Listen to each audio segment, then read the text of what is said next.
Every ballroom dance studio has many secrets going on behind closed doors. And I'm going to share some of those stories with you today.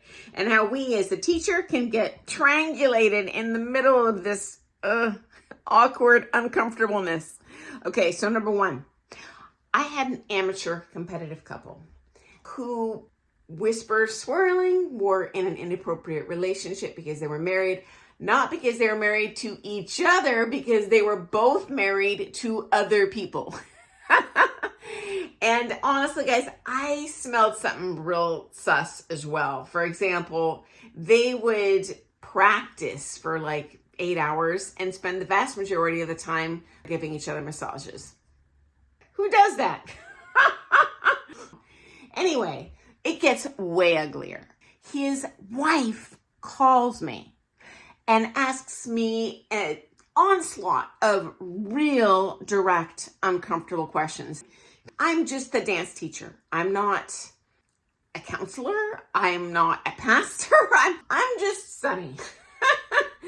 And so I'm just like, I don't know you. My suggestion would be you need to come here and spend time yourself while they're here.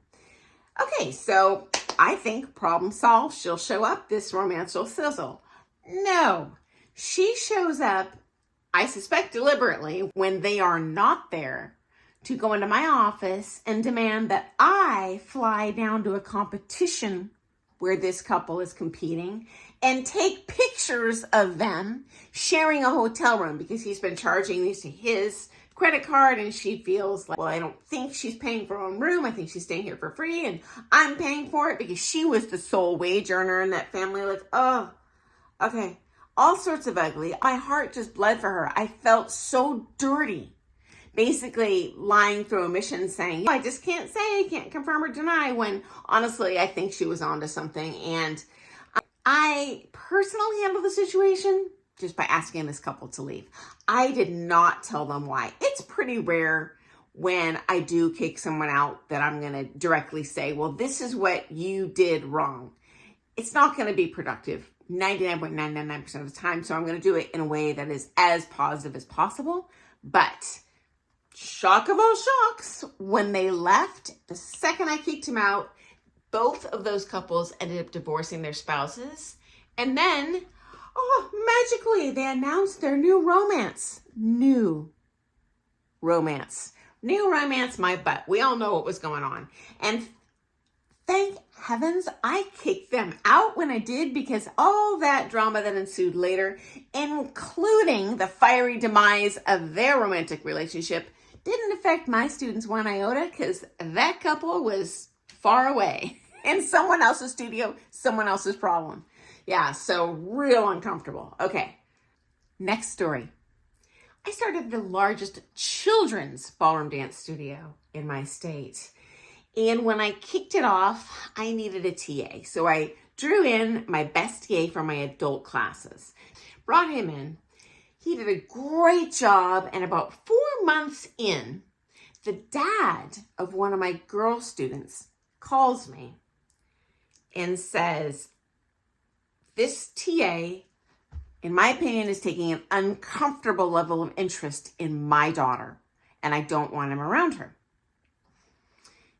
And I'm like, oh my gosh, call the police. If you so much just smell anything, it's a kid, it's your kid, you call the police. And I'm like, oh, no. I don't know this for a fact, and we're actually friends.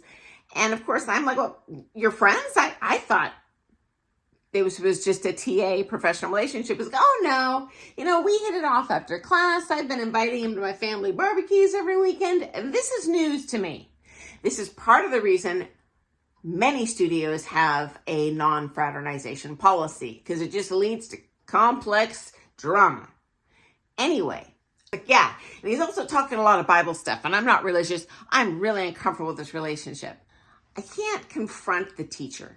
Okay, because now I don't want to dox the dad. I've been in the class the whole time. He's never once been unsupervised. He's just as enthusiastic about this kid as he is every other kid, as he is about every adult in every good class. But as the teacher, I kicked him out. I felt so bad. Essentially liable omission. I wasn't telling the whole truth. But sometimes in the dance studio setting, I find that that is the best way to handle some sensitive issues like this.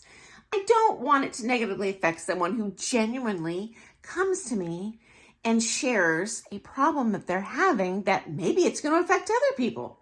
So yeah, it's really, it's like being stuck in a barrel of briar patch. It's just real thorny and uncomfortable, but yeah, it happens. Okay, number 3 story. Sometimes a dancer makes other dancers uncomfortable, either by their words or physically what they're doing, the way they're touching, for example.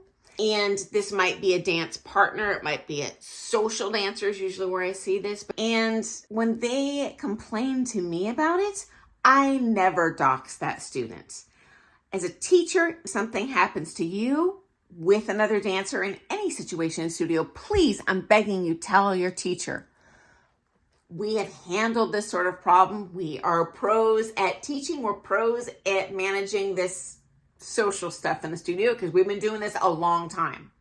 How I always handle it is I assess the big picture. Because I keep everyone's confidentiality, often that dancer doesn't realize that 3 other people had that same complaint to me that I'm just keeping to myself. But I put 2 and 2 and 2 together. I, as a teacher, have a big picture and I can diagnose the problem. Is this just a one-off problem, or is this a legit problem that is affecting other people, could be affecting future people? In which case, yeah, I do remove that student or the teacher in some cases from that situation. If it's a really extreme case, yeah, I'll ban them from the studio. But honestly, 99% of the time, it's not that extreme. I handle it very gently, positively. Hey, I think you should be partners with this person instead. I think you should shift to classes at this studio over here because blah, blah, blah is better for you. Mama's got ways to work magic, and I don't expose those secrets to other people. But darn tootin', your teacher's going to take care of them. Okay, guys. Once again, I'm over that 10-minute mark, and I can think of 1,000 other stories that you've probably encountered in your own studio, and you might be interested to know how we, as the studio owner, as the teacher, handle that behind the scenes. Because we do. Place doesn't run itself.